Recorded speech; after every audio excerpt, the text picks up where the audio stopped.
So, welcome to this fifth session of the Diwan of Sorbonne University Abu Dhabi and SUAD-CEFREPA.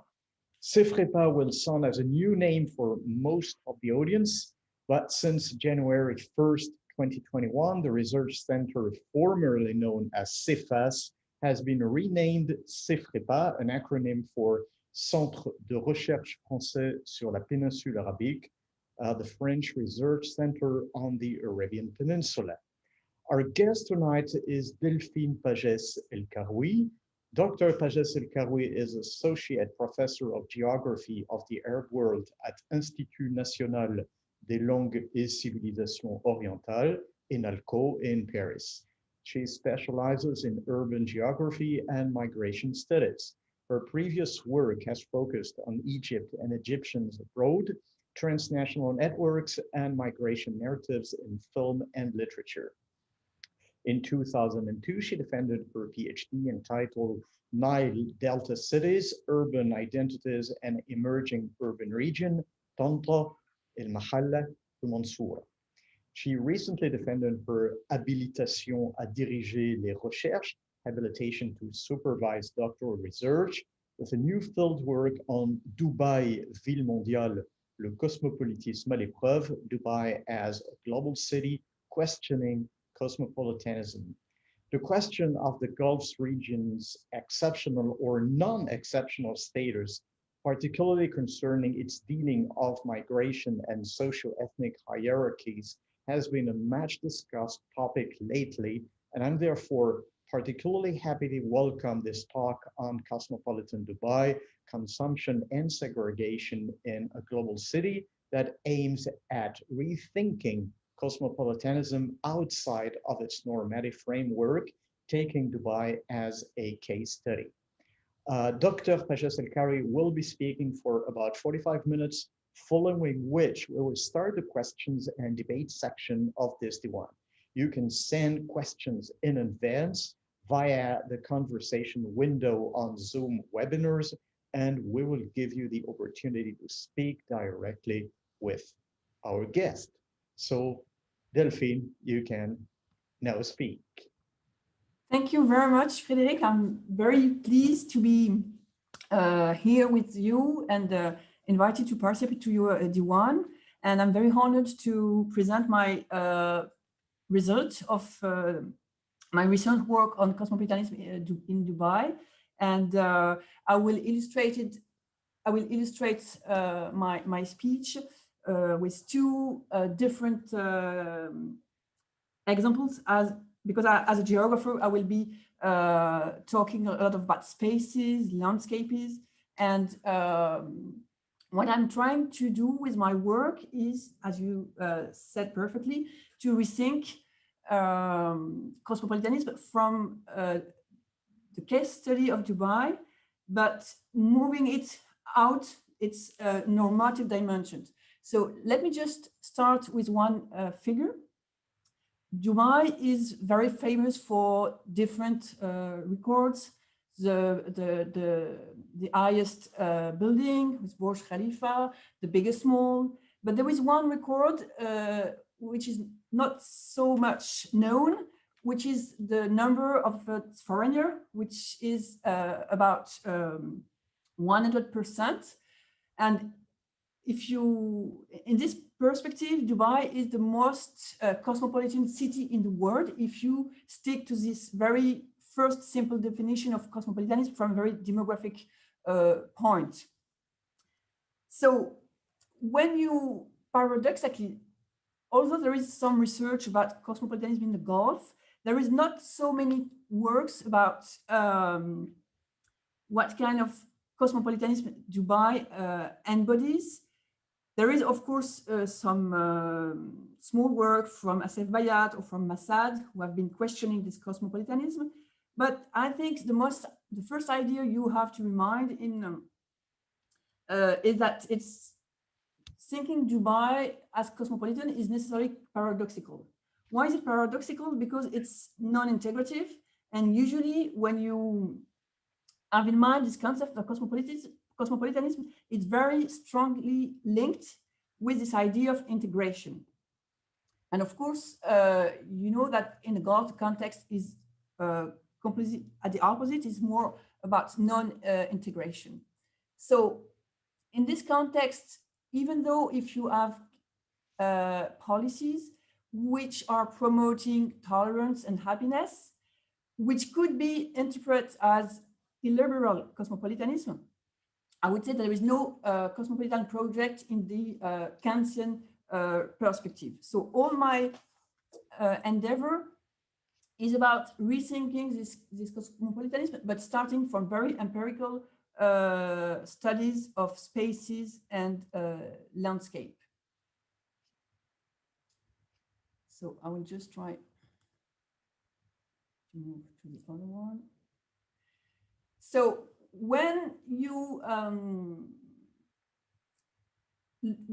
read about cosmopolitanism and when you read about cosmopolitanism in Dubai, you will see a lot of researchers who are questioning this cosmopolitanism and who will say, okay, there is a kind of cosmopolitanism in Dubai, but it's very superficial.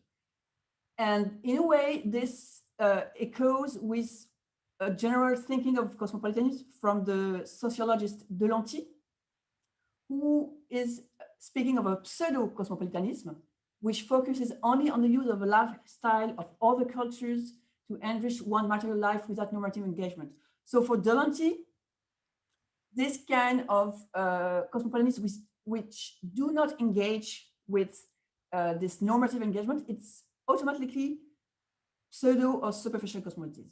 Excuse me, Delphine, you are not sharing your PowerPoint at this moment. Okay, what happened? I don't know, because for me, I can see it. No, you are not sharing the screen at the moment. Can you share your screen? Okay, so let me check something.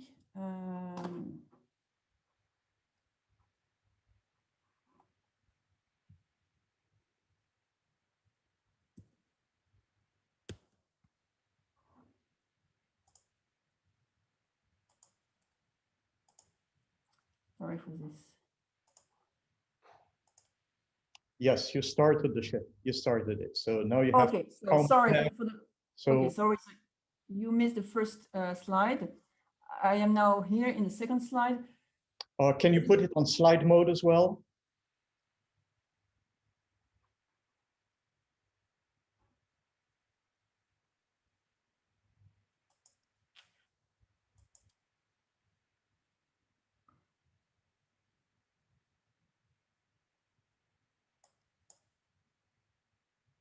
Is it okay? That's it. Okay. It's working. So what I was trying to explain to you is the different vision of Dubai cosmopolitanism, and I wanted to quote one geographer, one French geographer, which name is Denis Retailleau, who has written about the places of globalization in the world and who has a special chapter on Dubai. And speaking about Dubai cosmopolitanism, he used in French the term of cosmopolitisme de décor. So in English, it would be maybe surface cosmopolitanism. And is always playing on an opposition between fake cosmopolitanism, which is the actual cosmopolitanism of Dubai, and one past, more authentic and exclusive cosmopolitanism, which correspond, according to him, to the pre-oil period. So saying that, I think he reproduces a very classical debate about cosmopolitanism between superficial and authentic cosmopolitanism. And you will find a lot of literature in the literature on cosmopolitanism about this distinction. And for me, it's also this kind of description, it's also part of the very numerous accounts of narratives about describing Dubai, contemporary Dubai, as ostentatious and as soulless. And I'm not exactly on this, it's not exactly my point when I'm trying to study Dubai. So what is my main research question? My main research question is just try thinking both what we can learn from cosmopolitanism, from Dubai about cosmopolitanism, and the cosmopolitanism is a very operative or heuristic tool to analyze Dubai. I am both in this dialectics of theoretical and empirical debate about Dubai and cosmopolitanism. So for me, studying the Gulf, the concept of cosmopolitanism can be heuristic, but on the condition that you use it with a very a strong empirically grounding approach. And for me, it's a tool who can be very useful if you want to think diversity in multicultural cities outside integration policies. So instead of discarding cosmopolitan as fake, as superficial, I'm wondering how we could describe its specificity in the Gulf. And for me, the real question is not whether Dubai is or is not a cosmopolitan city, but rather what kind of cosmopolitanism does Dubai embody? I'm not sure you want to dip into this very complicated. Maybe we can go back to this figure for the question, but I just want maybe just very quickly to precise, because cosmopolitanism is a very large concept. It has many different exceptions, many different meanings. So I rather, as a geographer, I'm rather interested in cosmopolitan places. So this third column, and which is in a way different from cosmopolitanism as a political or physical project, or speaking about cosmopolitan individual. When I'm speaking about cosmopolitan cities, that doesn't mean that every inhabitant of the city have to be cosmopolitans. It's not at all my point. When I'm speaking about cosmopolitan cities, I see emerging two kind of different ways of defining cosmopolitan cities. The first way is to describe a place which is open to the world, where inhabitants' practices and landscapes are strongly influenced by lifestyles, ideas, and products coming from outside, from elsewhere. And there you can find works of geographer, like the geographer Alan Latham, who has worked on Auckland about his cosmopolitan landscape of bars, Italian restaurant, French bistro, against the more traditional local pubs. And he is describing Auckland as a cosmopolitan city. But it has nothing to do in this definition with migration. It's more about globalization of the lifestyles. This is the first kind of definition. The second definition you can find, it's for cosmopolitan city, it's a place where people of diverse origins or backgrounds lived and coexist together, whatever the degrees of integration between them. And then I will go back to this figure, because if you're reading the literature on cosmopolitan city, you will see that there is always this question about to what extent a city is truly cosmopolitan, which means to what extent people are really mingling together. So some scholars prefer to distinguish between the truly cosmopolitan city, where there is a real kind of mixing. This is the first subcategory. And the second subcategory is, okay, there is a strong diversity, urban diversity, but people just don't really interact or mingle between them. So in this case, we will speak of pluralist societies. In my point of view, I rather have a larger comprehension of cosmopolitan urbanities. So I choose to embrace in the same definition all cosmopolitan with this kind of diversity, whatever the kind of mixing, to what extent people really mix or not together. And what is very interesting in Dubai case, it's Dubai is a perfect illustration of these two different dimensions of cosmopolitanism. Because in Dubai, the two dimensions, the cultural globalization and the hyper-diversity, are totally intertwined together. So what I propose to do now, and I'll try to go maybe more quickly now, is a talk in three parts. In the first part, I'd like just very quickly to remind you the four pillars of Dubai cosmopolitanism, which are globalization, consumption, non-integration policies, and segregation.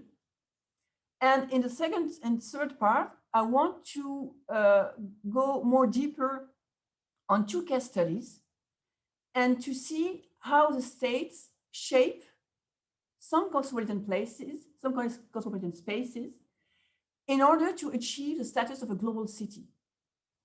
And these two spaces, they illustrate very well how Dubai is projecting itself as a cosmopolis, which means for me a city where you can encounter and also buy, because you'll see that the commercial dimension is very strong, the world at a local scale. So there is really this idea that in Dubai, you will find the diversity of the whole world in in only one place. So through my two case studies, I intend to go and to see behind the urban spectacle, and I'm very influenced by the work of Yasser El-Sheshtawi, which is for me a really inspiring work. And I'm trying to study two ordinary and peripheric cosmopolitan spaces. So I'm looking for this cosmopolitan from very peripheric spaces. And I will talk about global village, trying to analyze the nexus between globalization and consumption in this kind of cosmopolitanism. And a second example will be from Dubai International City, where I will just have a look at the nexus between globalization, cosmopolitanism, and segregation. And the common point with the two is in these two places, you can see emerging cosmopolitanism from below. And my talk is based on a paper, which is going to be published very soon. And it's part of a book I have co-edited with Catherine Lejeune, Camille Schmoll, and Eliane Thiollet, and which is called Migration, Urbanity, and Cosmopolitanism in a Globalized World. But what I want to mention is still my field work for Global Village and Dubai International City is still work in progress. So I need to make more field work to go in deeper details. So let's start for the first part. In the first part, but as I'm sure that you are all very familiar with the Gulf context, I will try to go very fast.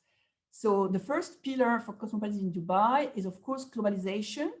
And this idea, very strong since 2000, that Dubai wants to put a name on the global cities map. And now in 2018, we see in different index that Dubai is quoted as a global city. So now its rankings may be different according to the different way of defining global city, but each time you will find Dubai present in this list of global city. And then I must also remind the link between forging these images of global city with the need of the economic diversification of the post-oil economy.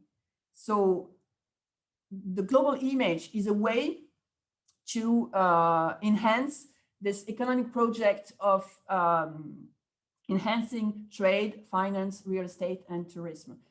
So branding Dubai as a global city went through different world-class projects, and I'm sure you're very familiar with it, so I won't speak about that. Second pillar, consumption, and then maybe I'll go also a bit quickly on that, because also I'm sure you're very aware of all the historic growth of the city as a colonial port, and its very economic growth as a hub for first the region and then a world hub with this port and airport.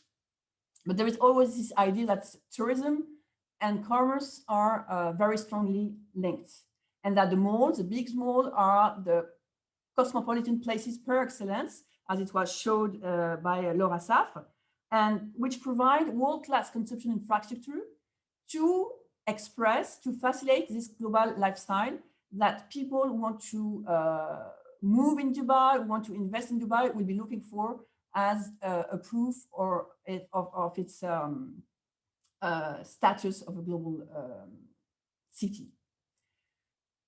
Third pillar, the non-integration part. I will be also very quick on that because I'm sure you're very much aware of the kafala system, which is producing very strong transients about the foreign population. And we have all this work about impossible citizen from Niano Vora, the temporary cities, again, from Yasser al-Sheshtawi.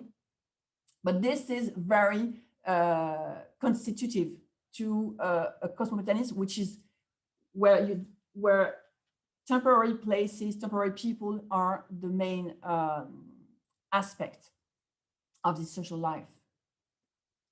And the fourth aspect is segregation. Okay, so there is a small problem in my PowerPoint. Never mind, because there is twice the same picture. I just remind you also the way the Dubai was built, and especially for the part of the new Dubai, we have a car-driven, very fragmented urbanism, which is, of course, not exactly the same as segregation, but which help to this logics of segregation. You have also, because segregation is very used by scholars to define Gulf cities as a main characteristic. And in Dubai, you will find two very opposite forms of segregation. The labor camps, where lives in 2017 800,000 people. So there is a great part of the inhabitants of the city who live in labor camps.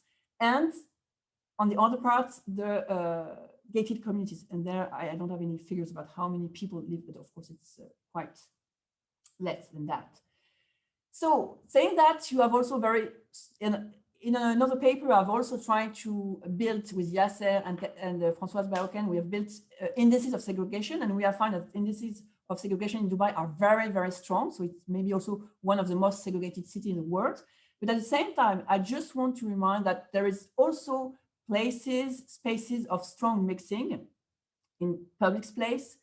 And sometimes also, there is also a kind of residential mixing in some high-rise buildings where you can find a very large mix of nationality. So I think I'm not going to extend on that, but I think segregation in Dubai is something very special and which need to be explained in very large detail. But what I want to do now is maybe to choose two different spaces to see how it is worked at this very level of one specific place. And I will start my first example with Global Village, where I study this link between consuming, consumption, globalization, and cosmopolitanism. So I don't know how many of you have ever been to Global Village, but I just want to remind you that it's a very hybrid space. It's between an outdoor mall, first function, and it's also a leisure park. And third part, it's also a kind of universal exhibition, because you have this different pavilion from either countries or region of the world, which are supposed to sell products or food from their own country. So how Global Village is presented on its website? It's presented as a world-leading multicultural festival park, providing world-class cultural and family entertainment, along with a cosmopolitan and diverse shopping experience. So it is presented as a cosmopolitan place from its website. And it's also a place which attracts a lot of people. There were 7 million of visitors in 2019. And I think, but there need to be a more survey to be done, but I think it's attracting both residents and tourism. So for me, Global Village is interesting because it's a perfect expression of a cheap version of cosmopolitanism, which is illustrating one place which stage a very strong taste for consuming foreign places. And it's a way of expressing Dubai as a cosmopolis. It's the place where you can encounter the diversity of the world. So here, some example. where you see the American pavilion, the Pakistan and the Russian pavilion. And each of these pavilions, they are renewed every year. So it's changing every year. You have here the Iron pavilion, and here the Egyptian one, with of course the Abu Simbel temple. So each country is represented by very stereotypical kind of iconic monument. If you look at what kind of geography or geopolitics the Global Village express, it's very interesting. From this map, I try to count how many countries were represented. There are about 27 pavilions. And from these 27 pavilions, there were 15 who were illustrating, were expressing, or were presenting countries of the Middle East, and 5 from Asia. So the world, as it is presented in Global Village, it's not a world centered on the West. It's more a world which is centered on Asia and the Middle East. So it's not exactly a world perceived on a Western perspective. And it's also interesting to look at the history of Global Village. When did it start, the experience of Global Village? It started in 1996 during the first Dubai Shopping Festival. And at this time, it was located very, just in front of the Dubai municipality, with some stalls. And the initiative came from the Emir itself, the Sheikh Mohammed Al Maktoum, and also Global Village belongs to the Dubai holding. So of course, it's a direct expression of the Emir public corporation. And then it moved in 2000 near the Wafi Mall. And 5 years later, it moved to its current location, which is very peripheral in Dubai, and where you have these huge parking lots able to attract a lot of people. So initially, the initiative is, of course, very strongly linked to Sheikh Mohammed. But at the same time, it's also linked to the Indian community. And there is one figure, one Indian businessman, Sunil Bhatia, who arrived from Bombay in 1976, and who became a self-made man, who claimed all the ladder of the social ladder.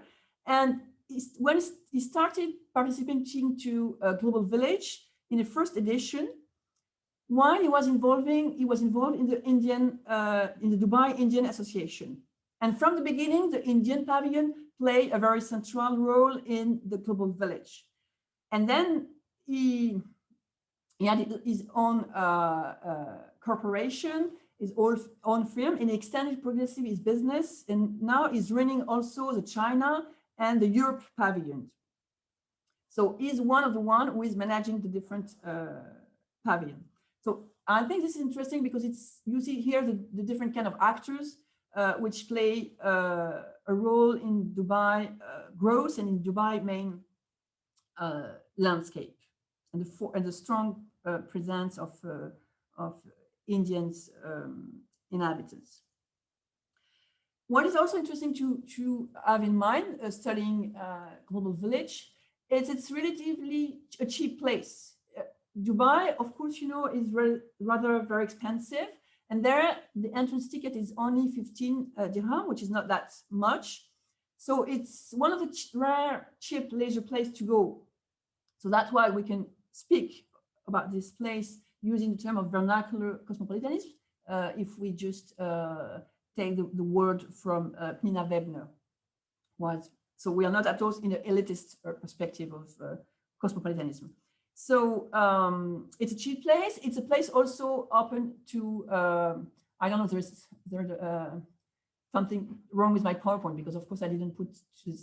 Do you see also the same two images, Frédéric?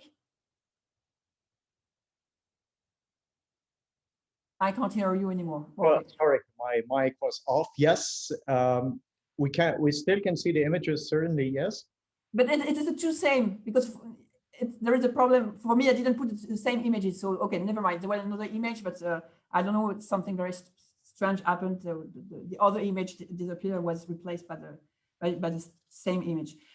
Because on the other one, I wanted to see, there were a picture showing you that the really diverse composition of the public, of the audience of Global City, which is what is appearing now is Globo, the park's mascot. This is what is appearing for us now. Yeah, and you have the two same picture of Globo on the stage, but there were another picture. I don't know what's I don't know what happened with the PowerPoint. One of the kind of mystery of never mind.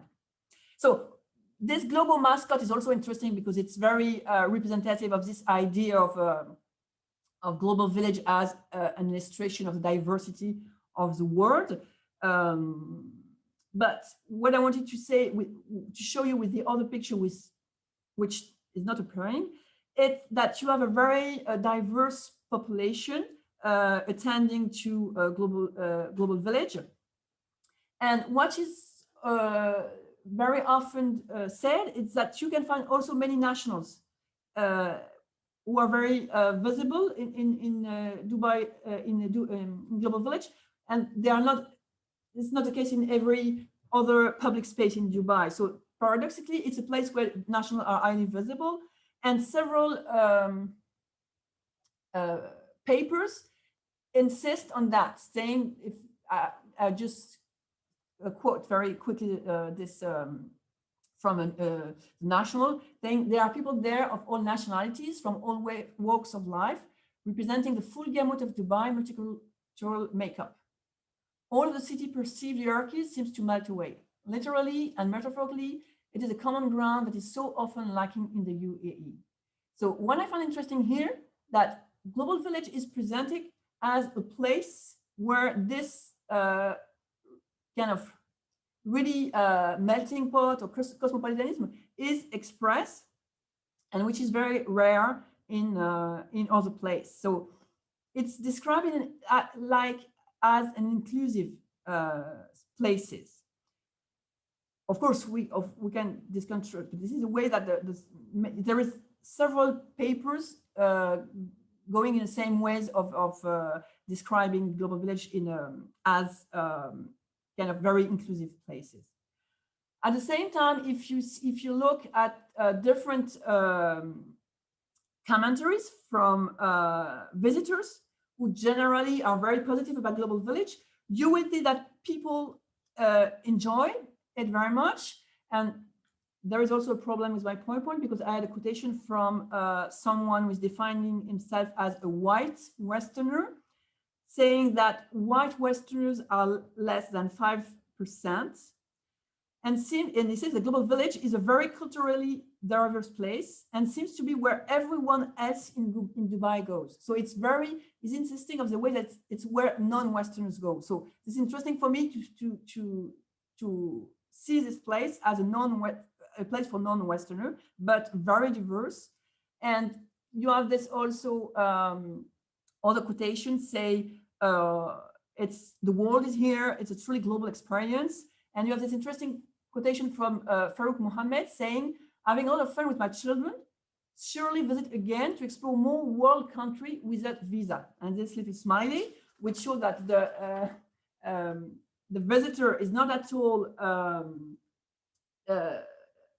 is very lucid about that, and is saying that he's appreciating his visit as a way to escape the restriction about mobilities, for him having an Indian passport. So for me, this quotation is interesting also to see that Global Village expresses a kind of imagined cosmopolitanism. In Global Village, in Global Village, you can taste, you can experience a kind of imagined cosmopolitanism. And you can be part of this by being a consumer, even though you know that this participation is only symbolic, as it is very obviously the case. Of course, you have also different, other people will say that it's very skeptical about it, and you have this other quotation saying it's a fraud program, you can't get experience in tests of different countries, it's full of business. So of course you will find different vision of this global village. But for me, again, what I think interesting with global village, it's a very rare example of global conception available to a large audience in a city where practices of consumption are designed mostly for wealthy people. And it's the same as we're going to see for accommodation. And in another margin of the city, there is this interesting area of Dubai International City. And it's interesting because it's one of the few spaces which have been designed for housing low and middle class foreigners, except, of course, from the labor camp or the labor accommodation. So just a few words also of context about International City. It was built by Nakhil, and it opened in 2007. And it's one of the lowest rent in Dubai. Yasser Sheshtawi has mapped the different rents of Dubai, and very clearly International City is one of the places in Dubai where you can find the lowest rent. Initially, it was planned for housing 6,000 persons, and now it had about 1,000 persons. And this overcrowding has led to serious problems with infrastructure. So International City, if you speak about International City to other inhabitants of Dubai, you will see that it has very bad reputation. You will hear about weak infrastructure, problem of overflowing sewers, shoddy maintenance, pestilential odors from the neighborhood sewage treatment, which is just near International City.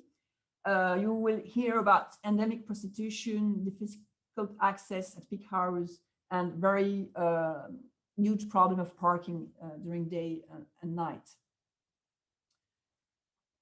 And here, just to give you an idea of this, how it was designed, you will see that International City is divided in different clusters, and each cluster has the name of a country. So you have France cluster, Spain cluster, Italy, Russia, England. And as you see here, the difference with Global Village is if you study the representation of the word, it's more Western centered because you have mainly European countries. So the representation of the word here, International City and in Global Village, it's not exactly the same. So this kind of cosmopolitanism is translated in the architecture. So here you will see, okay, I've used problems with photograph with my everything is mixed up. I don't know what happened with the PowerPoint, but never mind. You have here Italian cluster, but the more representative photo has disappeared. But you have this kind of balcony and this kind of ogive, which are supposed to remind you the Venetian landscape. You have also a dome of Florence. And here, it's here now. You have this cluster of Italy, which is marked by numbers and this kind of architectural design. And you will find also a very huge diversity of restaurants. So here you have the 2 Chinese restaurants here and an Indian restaurant. Like everywhere, of course, in Dubai, but what I'd like to emphasize is that you won't find many you will find very few Westerners living in international cities, and of course there is no connection between the name of the cluster and the people who who live in this cluster. It's completely different. The only one which is very marked by a kind of nationality is the Chinese cluster. So here you have we have only this picture now of the Chinese cluster, where you find a lot of Chinese restaurants, Chinese clinics, and a huge and busy supermarket called Wenzhou.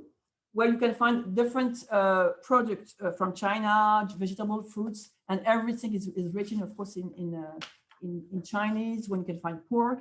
So here, and you have also to remind that the big mall, Dragon Mart, which is specialized in products from China, is just very near next to International City. So you have this kind of cluster of Chinese cluster, but we are in a very different model than it's not at all Chinatown, as we can see in America or in other countries. It's not at all an American Chinatown, as we can see in other countries. So you have this cosmopolitanism in the architecture, but in a way it's very limited. The point also which is interesting with Dubai International City, it's one of the rare space in Dubai where you see bikes and where people will use bikes to move. And there is in this way a sign of neighborhood, which is not present in maybe in other neighborhoods. Wow. So this one is also upside down. Right. I don't know. It's something magic. It's a mess completely. The PowerPoint, it's a mess. I'm very sorry for that. It's the first time it's happening to me. So what I'd like to explain about Dubai International City, it's the question, which is also a very classical question in Gulf City, is the question of bachelors. So this figure of the bachelor is of course due to the very specific structure of the society in Dubai. I just want to remind that now in Dubai, the population is composed by 70% of males, and there is a very clearly an over-masculinization of the city, and this contributes, and which is due to the different migration policies. But what interests me is then from this emerge a category of the bachelor, which of course is not at all linked to the real status of the man who can be married or not. It's not the point at all, but it's categorized as a bachelor, which appears as a moral threat to the urban order. And you have different papers who has been written on by scholars on the bachelor panic or on the bachelor figure, but it's usually limited to this question in inner cities, in the old neighborhood of the city, or in the way that it's perceived by Emirati families, as in the paper by Sarmadi. And what I find interesting here in Dubai International City is you will find also the same of panic about bachelors. And then I just have to remind you some of the evolution of the city, because when International City was built and opened in 27, it was at the same time they had a campaign by the Dubai municipality called One Villa, One Family. And this was an attempt from the municipality to fight against the division of villa who were left by its previous inhabitants, who were Emirati who fled to suburban neighborhood to have a villa, and who were rented and sub-rented and divided to migrants. And this provoked kind of tension between ancient neighbors, the people who were still living here, and this arrival of new inhabitants, mainly migrants. And this triggers a campaign from the municipality who tried to fight this problem of division and sublocation and sharing of villa between 10 or 20 people. So you will find a lot of narratives about this threat of the bachelors, and when you will see all these very classical narratives about anti-immigration narratives speaking about invasions of bachelor, which are seen to be a threat to both the cleanliness of the space and the safety of the place. So every time you hear about the bachelor panic, you will hear about women and children who will not feel safe in this place anymore. So this is a very current category. But according to Caroline Ozela and Jill Bristol-Rees, they were arguing that there were no at all bachelor panic in the Emirates. And I'm not on the opposite. I think there is one. And what I find interesting studying Dubai International City, I discovered that there is also one panic, but not from the Emirati family, but also from the middle class foreign family living in Dubai International City. Because what happened during the crisis, so after the crisis in 2008, 2009, the rents went down very quickly.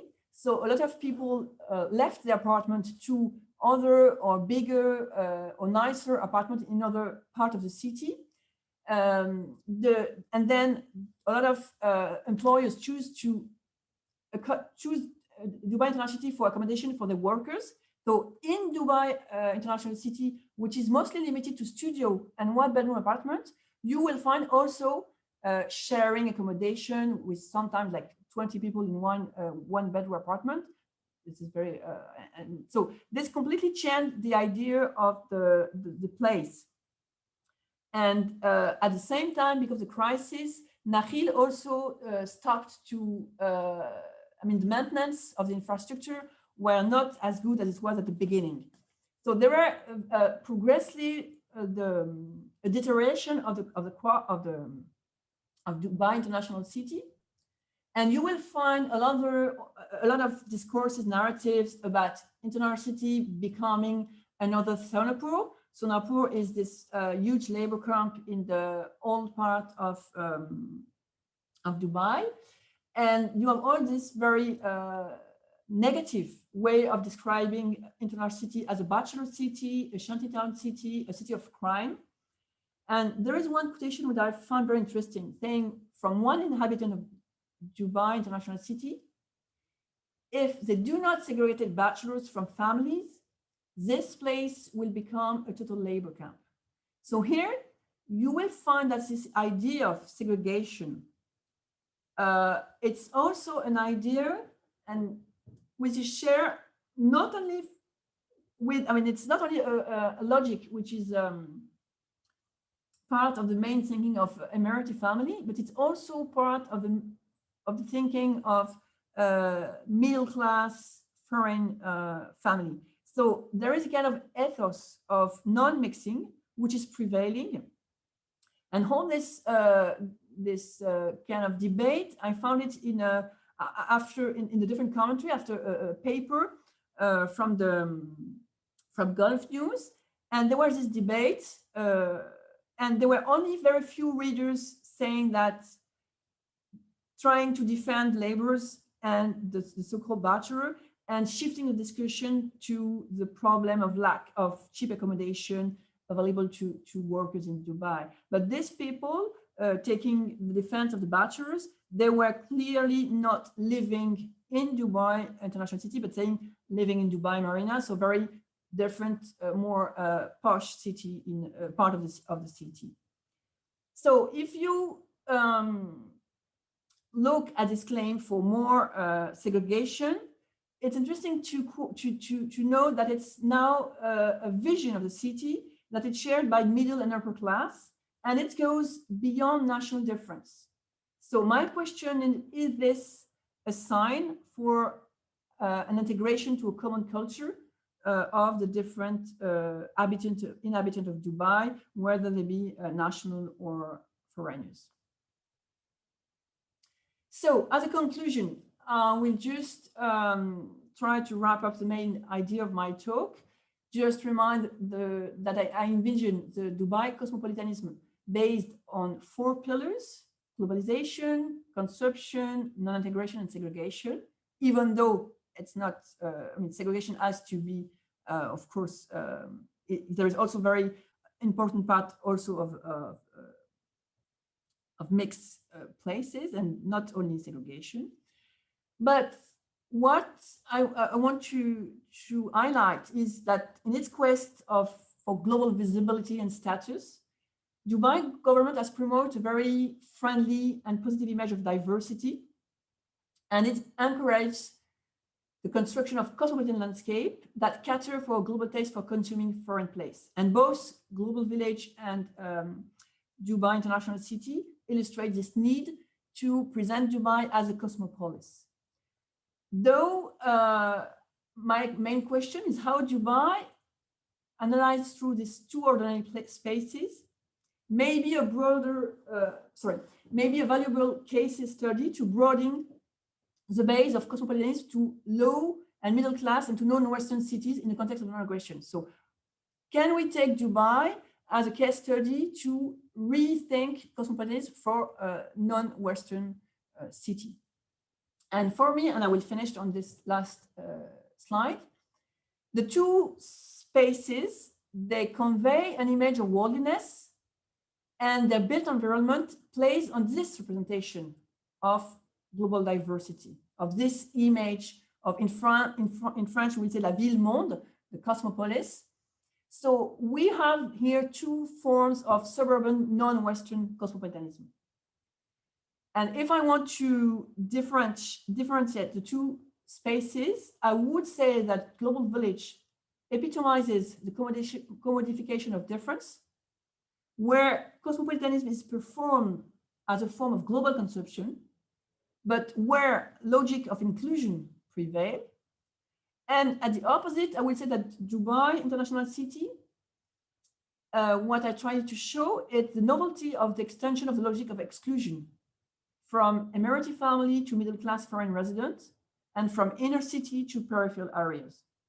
So for me, these two spaces, these two case studies, they embody very well the way Dubai can stand for a new urban formulation of cosmopolitanism, with all its contradiction, and the concomitant logic of inclusion and exclusion, which plays at the same time. And I think this complex type of cosmopolitanism is not specific to Dubai, and it can be confronted to other cities like Asian cities. And I think the case of comparison with Singapore, and I've started to work a little bit on this comparison between Singapore and Dubai, it's also very interesting. And for me, developing such comparative perspective will surely enrich our understanding of urban diversity in non-Western cities in non-integrative context. Thank you very much for listening to me. Thank you very much, Delphine. Can you stop the screen share so that we appear? Perfect. Thank you very much for this fascinating talk. That was extremely interesting. I will use my privilege as the host for this conference to ask you a first question. A question concerning first Global Village and the pavilions at Global Village. Do the embassies or the consulates of the countries that are represented in Global Village actually intervene at any level concerning the image that is reflected of them? Okay. Do you want me to respond to, shall I take different several questions? Yeah, by turn. Yes, you can answer my question first, and then I will give an opportunity to other people to ask questions. RK and Laurent Bonnefoy will be asking questions. Yes. So as I told you, this is very preliminary result of my research. So I haven't done yet this kind of field work with the person who are organizing the people who are renting the place. So I'm not sure, and I think they are not when I was speaking about India, there were a strong link with the Indian Association. So in this case, the link with the consulate is clear. But for instance, the European countries, I'm pretty sure that there is no link at all. And if you when I went there and I visited the French pavilion, the products who were sold, they were not at all linked to France at all. So this is a question I have to dig. So who is? But I think it's to what extent the representatives of the consulate or embassy are involved in the process. I think they are not that much involved, but think still I have to dig that. Thank you very much. So I think Laurent Bonnefoy wanted to ask a question, so I will open his mic as soon as I find him. There he is. Laurent, you can now speak. Oh, hello, good evening. Yes, Hi, Hi. Yeah, I wanted to know how do you think the recent changes linked to the pandemic are likely to change the dimensions that you mentioned? One of them being a potential shrinking of the overall population, departure of many migrant workers, either from the West or from South Asia or elsewhere. How do you think the public policies are going to deal with these changes? Okay.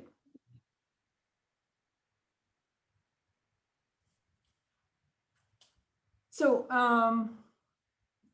yeah, we can wonder if the pandemic is going to are they going to stop this kind of cosmopolitan policy or not? I would say in a way, of course, as you said, there is a lot of people.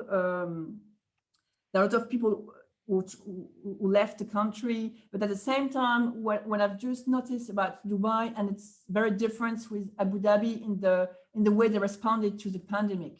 Dubai has no other choice to keep open, and to keep, for instance, tourists coming, and which has been seen now for Christmas holiday, that for instance, a lot of French people went to Dubai, and there were a lot of invitation to keep Dubai open and to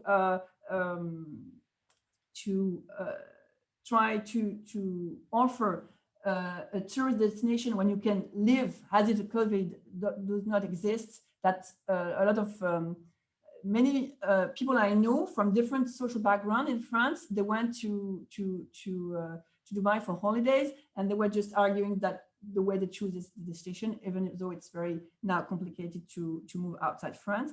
So I think from this perspective that the COVID and the pandemic is very, it's a kind of course, it's a crisis, very terrible for Dubai, because all this model of the city is based to openness to the world, from the globalization. So if the flux, or if if everything is vanishing, or is less, if the city is less interconnected to the different flows, it's of course very problematic. So that's why they have to try to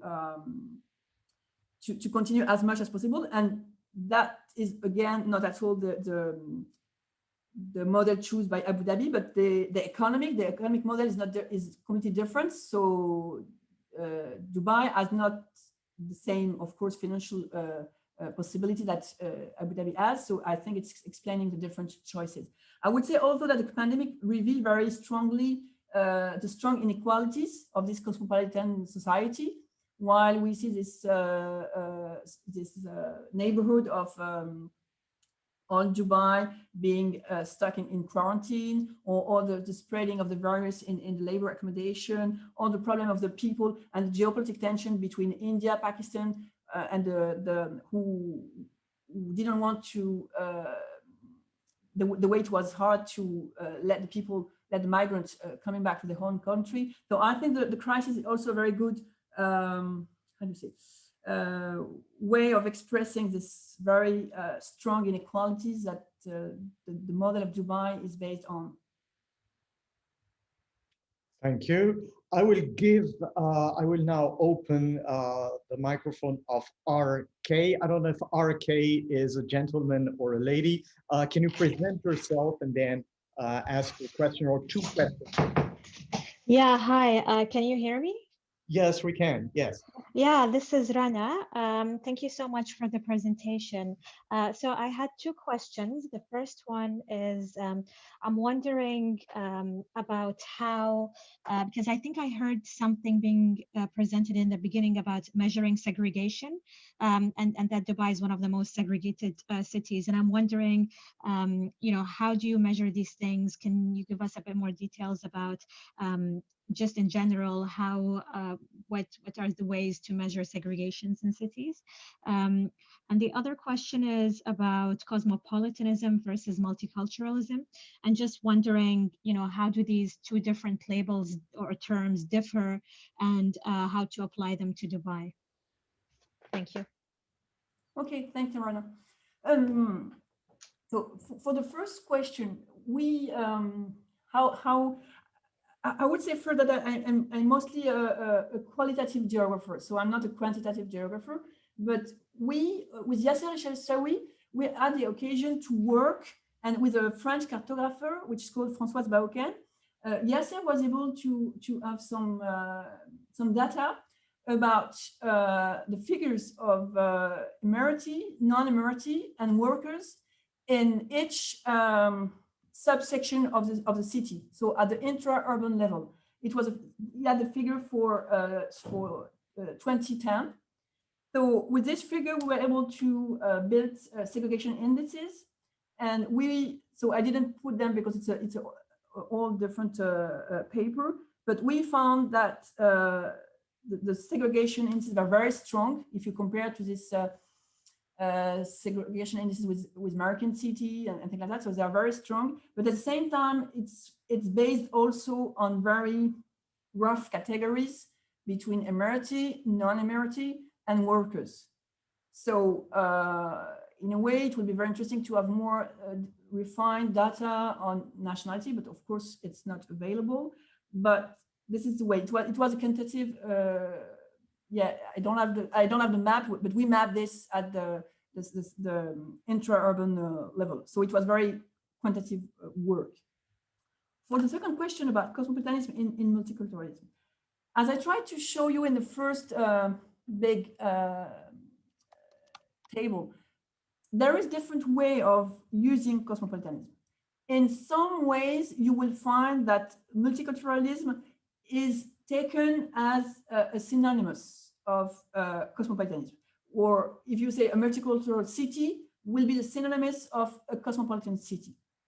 But you will find also different use when multicultural is more, remember the table where I say there is this plural city where you have a very diverse population, but they don't mix, they don't interact a lot, and they don't mingle that much, and they stay in their own communities. So people will say that multicultural is more about different communities living together, but with strong borders between them. And cosmopolitan city will be where you have this kind of syncretism with kind of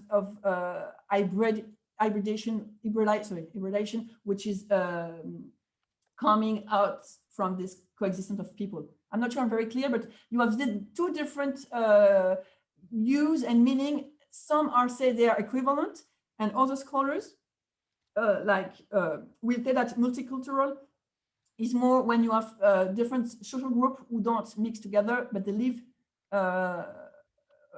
next to them, but they don't mingle. Thank you very much. There was another question now coming up from Philippe Petria. So Philippe, I will open your mic as soon. Yes, there you are.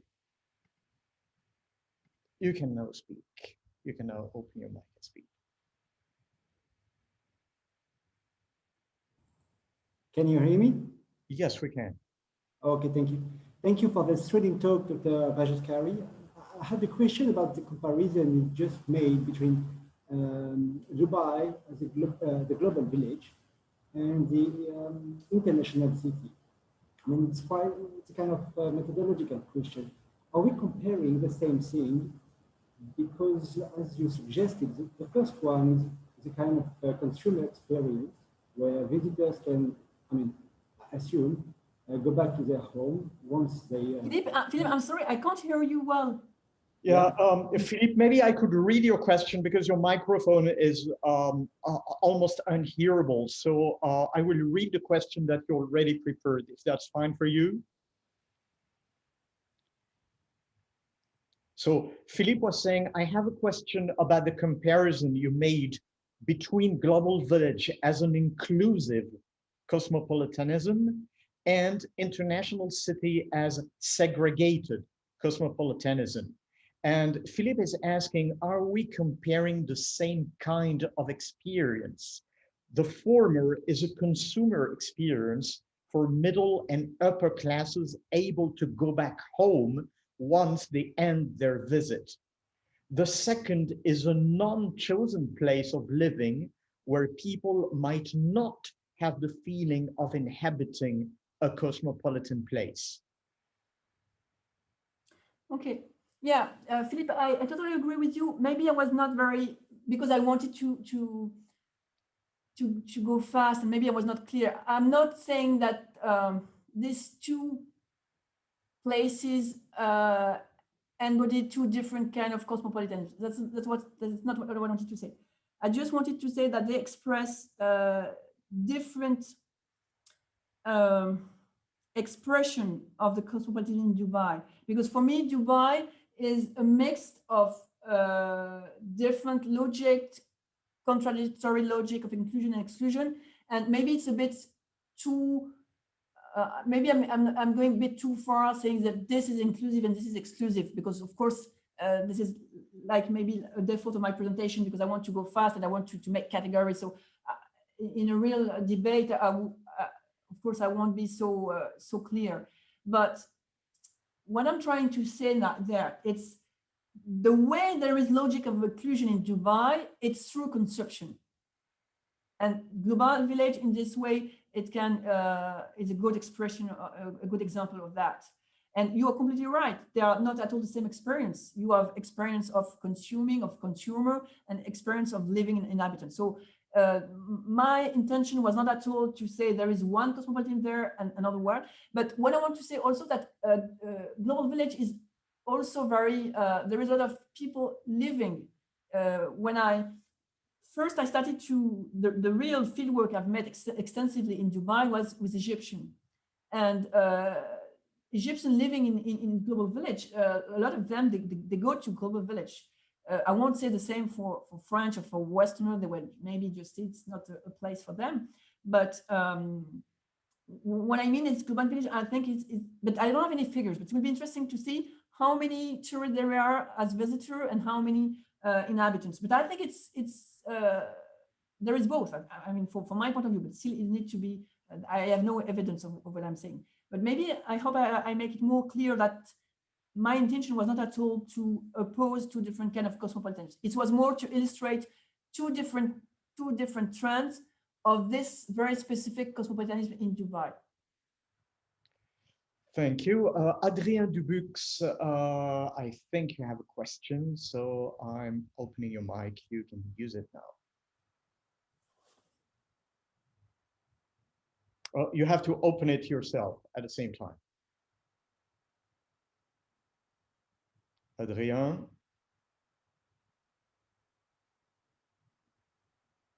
So we seem to be having some sort of a technical problem with you, Adrien. So Laure.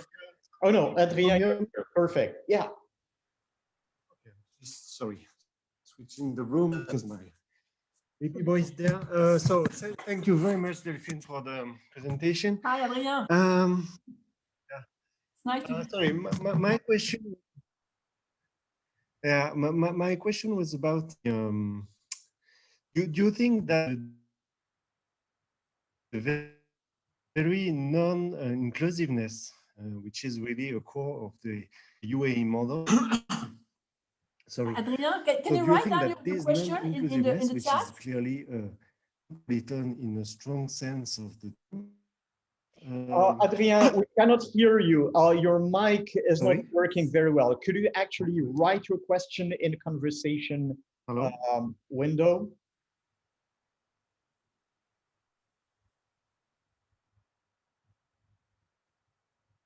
Adrien, please write your question in the conversation window because your mic is not working very well, unfortunately. Maybe while you write down your question, Laure, you could take Philippe's turn and ask, Adrien's turn and ask a question. Laure Assaf from New York University. Yes, this is actually not Laure Assaf. This is Samuel Schielke using Laure Assaf's connection. Hello. Okay. I have first of all, I mean, as also an anthropologist of Egyptian migrations, I'm very happy to see that other people are turning to look at the UAE and Dubai as well. My question regarding the segregation is when you talk about, I think the international city seems somewhat as a kind of unique place because it's the only place that's been built as a project for lower incomes. But I was wondering, what about all the whole northeast of the metropolitan area that has much less segregation? Because my impression is that in Dubai, you have the southwest, the Abu Dhabi ward part of Dubai that is highly segregated, where you have places like Marina, where workers are made completely invisible and moved into labor camps far away. But when you move then from Dira towards Sharjah and Ajman, and there is a whole half of the city where there's much lower degree of segregation and where also middle-class Egyptian families appreciate the fact that it's lively and mixed. So what about that part of the agglomeration? Yeah, I completely agree with you that I just launched the idea because it's my main objective was not to talk about segregation in Dubai. I was just speaking of segregation from the international city point of view. But I completely agree with you. For me, what I'm intending to do with my work is trying to see how complex is Dubai, and even for the segregation part, of course, in a way, Dubai is very segregation, but at the same time, I completely agree with you, there is places, there is neighborhoods which are very less segregated, and there is also, as you said, people who may enjoy the fact that it's not segregated. So, as I told you, it's, I have not already complete all my work, all my field work about this question, and segregation is also one of my very interesting point. I want to go deeper, but I completely agree with this idea that Dubai has a very complex structure, urban complex, complex urban structure, and you will find, and it's also, what kind of segregation do you speak? Do you speak about socioeconomic segregation? Because if you speak about national and the way that people of different nationality live together, there you have a very high level of mixing. When you see this different tower of Marina, and even like more, I wanted also to start someone about sharing accommodation from middle class young. And I met one French manager of restaurant. She was living in an accommodation, a very huge flat with, I don't remember, like 5 or 6, 7 bedrooms. And she were describing the way the different people were living with her. And it was very cosmopolitan and very diverse. So I'm also interested in studying all this way, all this occasion, all these patterns of non-segregation also in Dubai. So yeah, I agree with your point. Thank you. We have a last question that indirectly questions the role of tourism in cosmopolitanism. The question that was in the conversation window was about Israeli tourists coming to Dubai, adding perhaps a lot to the diversity of Dubai cosmopolitanism, but this actually leads us to another linked subject, which is to which extent is cosmopolitanism, very hard word to say, linked to the inhabitants only, or is a city that is relying so heavily on tourism also gaining its cosmopolitan status from these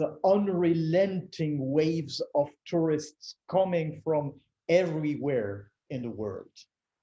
To which extent is cosmopolitanism only about people who live for either 1 year, 2 years, or 25 years in the city? And can we add to it the people that only come and live in it for 1 week or 3 weeks? No, I'm sure that the tourism is a huge part of the construction of this cosmopolitanism in Dubai, because a lot of these cosmopolitan landscapes, which are built by the Dubai Emir, it's also for economic purpose. It's also to sell the image of a cosmopolitan or multicultural city. So I completely agree with you by saying that it's not cosmopolitanism in Dubai is not only a question of inhabitants. It's also, of course, a question of people. Because when you see also the tourists in Dubai, they also come from very different large part of the world.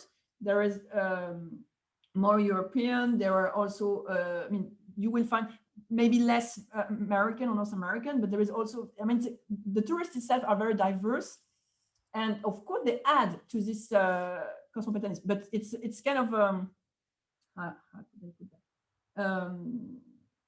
It's also one of the chosen audience for this cosmopolitanism, which is built from the state, from Dubai government, because building this image, and we can make the link also of Dubai Expo 2020. It's, for me, it's a very it's very clearly an economic purpose of selling the city in the world and make sure that people will be coming in Dubai and will just, it's a way of finding an economic business plan that's showing that why should we come to Dubai? And the question of cosmopolitanism is one of the answers. Come to Dubai and you will see like the world in reduction. You will see like Dubai will show you the diversity of the world. In one place, you will show you the diversity of the world. So that's why I think Global Village is interesting, because it's in the same idea of the universal exhibition, that in a small place you will find, you will be able to encounter the diversity of the world. So it's kind of yeah, and of course tourism is a huge part of this. And as I told you, Global Village is linked to Dubai Shopping Festival, and Dubai Shopping Festival was open also to attract more tourists. So everything is linked. I see. And since the question was specifically pointing Israeli tourists as a new provenance of tourism being added to all the former origin of tourism, does it change anything in this equation, or is it just another nationality of all the people from the world coming for Dubai? Well, it's an interesting question, but I have no idea, and I really don't know how to what to answer to the question. Let's see, maybe in a few months. But I mean, no, I have no idea. Thank you. I thank you very much, Delphine. I guess this is quite tiring. We've been talking now for almost an hour and a half.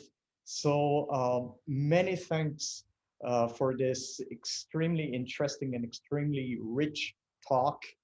And we all hope to see you in person in Dubai.